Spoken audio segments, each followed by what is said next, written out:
In today's wrap-up, the Yerevan Municipality gives details on a controversial construction in downtown's Mashtots park. The second High Court judge nominee has been announced. Armenia's government considers lifting certain pandemic-related restrictions, and ՍիվիլՆեթ will be the media sponsor for the upcoming football tournament in Tavush.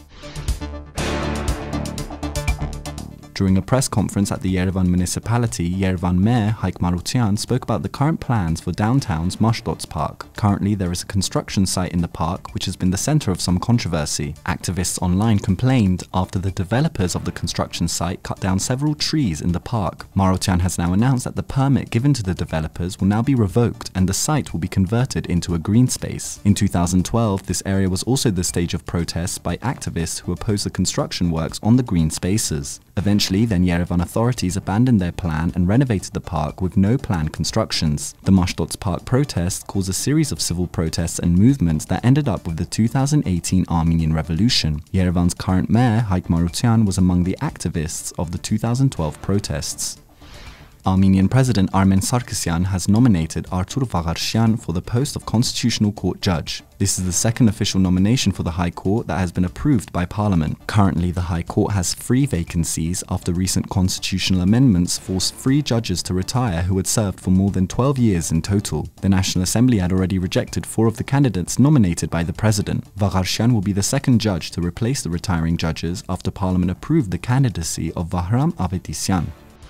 Though Armenia is still in a state of emergency, it has emerged that the government is considering lifting some pandemic-related restrictions. Spokesman of the Prime Minister, Gevorkyan, has stated that the government is working on a bill which may lift the ban on public rallies. Gevorkyan did add, however, that the anti-epidemic regulations, such as the mandatory mask-wearing rule, will remain in place. This comes as health authorities in Armenia today confirmed 196 new cases of COVID-19, raising the total number of cases to 39,298. 511 recoveries were also reported, with the active number of cases falling below the 8,000 mark. The director of Σիվիլնեթ, has announced that ΣիվիլՆեթ will be the official media sponsor of the upcoming football tournament in the region of Tavush. The tournament will be held on September 19th and 20th, where different schools of the Bert area of Tavush will compete. The tournament has been initiated by the Doveh club, whose founder is ΣիվիլՆեթ journalist Tatul Hagopyan. The winner will receive the Independence Cup, and the tournament previously saw 200 students in attendance. It is worth noting that this will take place close to where the 2020 Armenian-Azerbaijani skirmishes took place.